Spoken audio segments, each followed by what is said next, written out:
बताइए क्या मुख्य उद्देश्य है। आज हम लोग राष्ट्रीय आदिवासी समन्वय समिति के तहत एक प्रेस वार्ता बुलाए हैं। इसका मुख्य उद्देश्य ये है कि झारखंड बने हुए करीब 25 साल हो गए।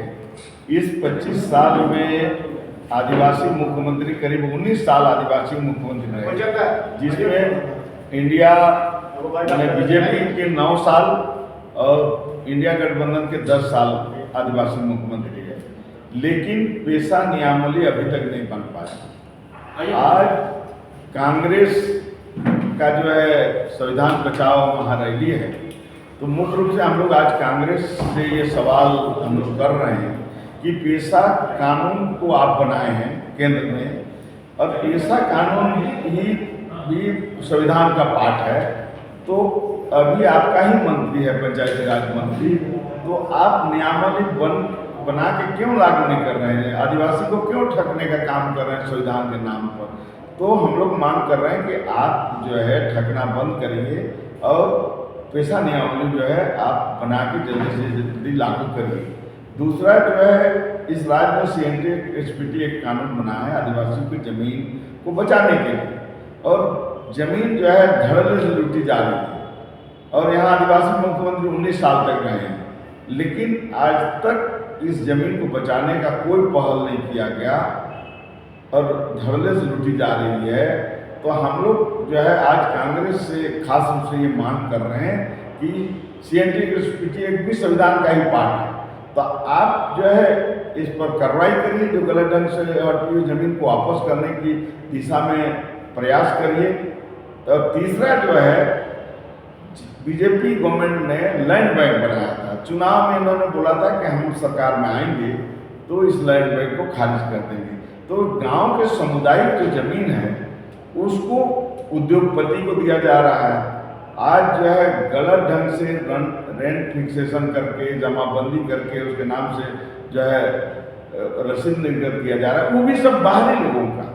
तो इसलिए हम लोग सरकार से, कांग्रेस से ये मांग कर रहे हैं कि भाई आप लैंड बैंक को भी रद्द करिए और सामुदायिक जो जमीन है उसको गांव को वापस करिए। ये मुख्य रूप से आज जो है हम लोग खाली बीजेपी और JMM का, कांग्रेस को आप बोल रहे हैं, बीच में JMM जो है क्षेत्रीय पार्टी है, मजबूत आदिवासी का मुख्यमंत्री भी है वो, उस पार्टी का जो है, तो आप उनके प्रति क्यों नहीं बोल रहे हैं? एक और क्षेत्रीय पार्टी है AJSU, उस पर आपका क्या कहना है? देखिए, मैं तो वही कह रहा हूँ कि इस राज्य में 19 साल आदिवासी मुख्यमंत्री रहे, उसमें 9 साल तक बीजेपी में आदिवासी मुख्यमंत्री रहे, और 10 साल तक जो है आदिवासी मुख्यमंत्री इंडिया गठबंधन में रहे।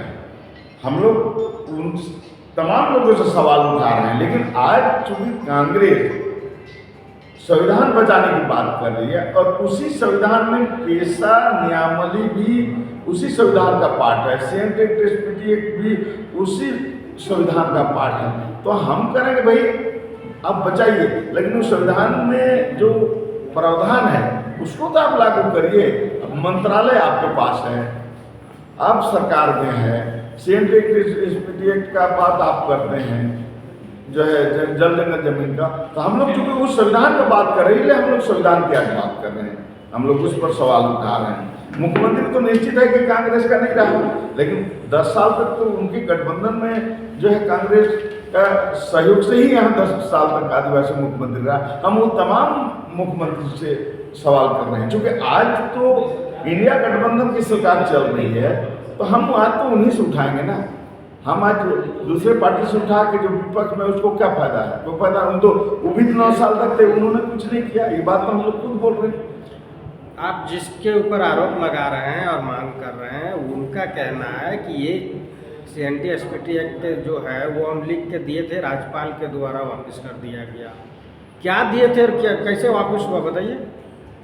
देखिए, ये CNT SPT कानून बना हुआ है, इसमें जो है कोई चीज़ यहाँ वापस होने की तो बात है नहीं।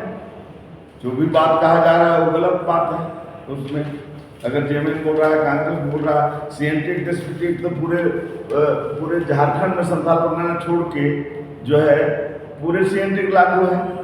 SPT का जो है एसपीटी एक्ट जो है उधर संदलपुर के नाम में लागू है, तो उस लागू है तो उसमें कौन आपको दिग्भ्रमित कर रहा है? गलत बात बोला जाए।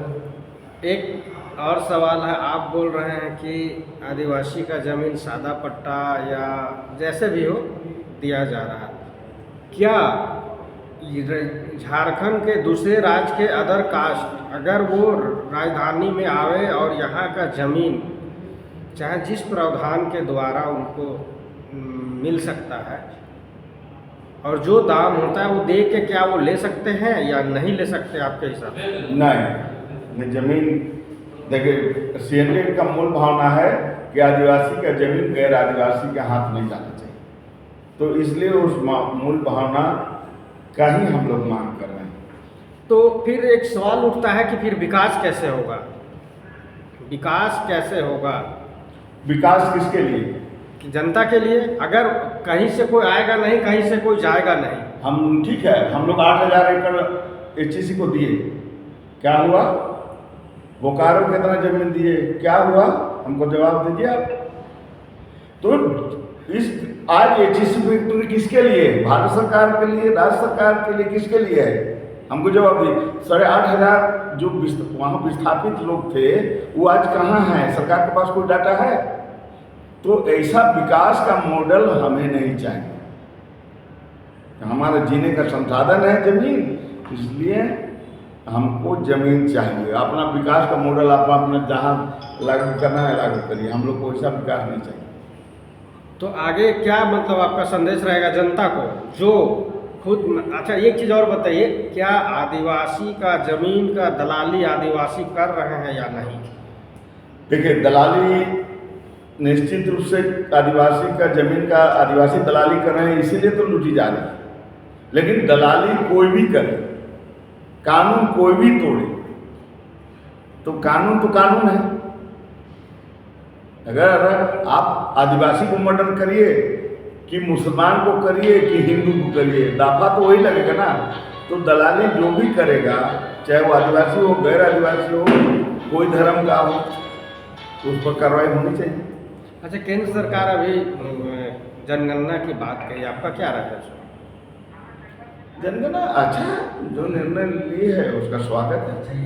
तो उसमें क्या आदिवासी लोग, बहुत सारे आदिवासी लोग हैं, सरना कोड का मांग किए हैं कि उसका एक कॉलम बनाया जाए।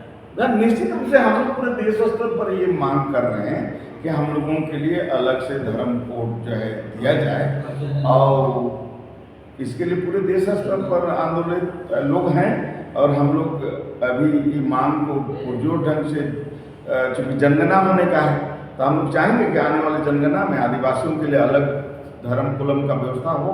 इसके लिए पूरे देश अभी तैयारी कर रहा है। सरना धर्म कोड के लिए भी आदिवासी एकजुट नहीं है। कोई बोलता है आदिवासी हिंदू है, कोई बोलता है आदिवासी हिंदू नहीं है। तो कैसे होगा? एक मत रहेंगे तभी ना होगा कुछ। आदिवासी हिंदू नहीं है, क्योंकि अगर आदिवासी हिंदू हैं तो आप बताइए कि हिंदू में वर्ण व्यवस्था है, ब्राह्मण, क्षत्रिय, वैश्य, शूद्र, कहाँ माने आदिवासी को कहाँ जगह दिया गया? आप बताइए। हमारा धार्मिक जो है पहन करता है, हमारा जन्म संस्कार, विवाह संस्कार, मृत्यु संस्कार, पर्व त्योहार सब चीज़ अलग है। तो कहाँ कहीं भी मेल नहीं है। आदिवासी अलग धर्म है, हिंदू अलग धर्म है, ईसाई अलग धर्म है, जैन बौद्ध सिख अलग धर्म है। जो भी बोल रहा है वो गलत बोल रहा है। जो अपने आप को हिंदू बोलता है, क्या वैसे लोगों को अपने साथ रखेंगे? देखिए, इसमें हमारा साफ कहना है, अगर कोई अपने से हिंदू धर्म अपना लिया है तो अपना ले, उससे हमको कोई मतलब नहीं है। लेकिन कुछ लोग ऐसा दिग्भ्रमित फैला रहे हैं कि सब लोग हिंदू हैं, वो गलत है। आप अगर हिंदू धर्म अपना लिए तो अपना लिए। जैसे सोमा मुंडा जी है, वो बोलते हैं कि हम खाटी हिंदू हैं, तो वो अपना हिंदू रहे। जो ईसाई बनना है बन गए, जो मुसलमान बनना है रह। लेकिन 6 धर्म के अलावा भी इस देश में निवास करते हैं ना हम लोग, आदिवासी धर्म के लोग, हिंदू, मुसलमान, सिख, ईसाई, जैन, बौद्ध, उनके लिए अलग धर्म कोड चाहिए ना। और जैन धर्म से हम लोग ज़्यादा हैं। तो जब 45 लाख को धर्म कोड मिल सकता है, तो हम इतना करोड़ों में हैं, तो हमको क्या नहीं मिलेगा? हम भी तो इस देश के नागरिक हैं ना। तो इसलिए हम लोग मांग करें। आप सोमा जी का नाम लिए हैं, तो क्या सोमा जी डिलिस्टिंग का बात करते हैं? क्या आप डिलिस्टिंग को समर्थन करते आज हैं? वो विषय नहीं है। आज वो विषय नहीं।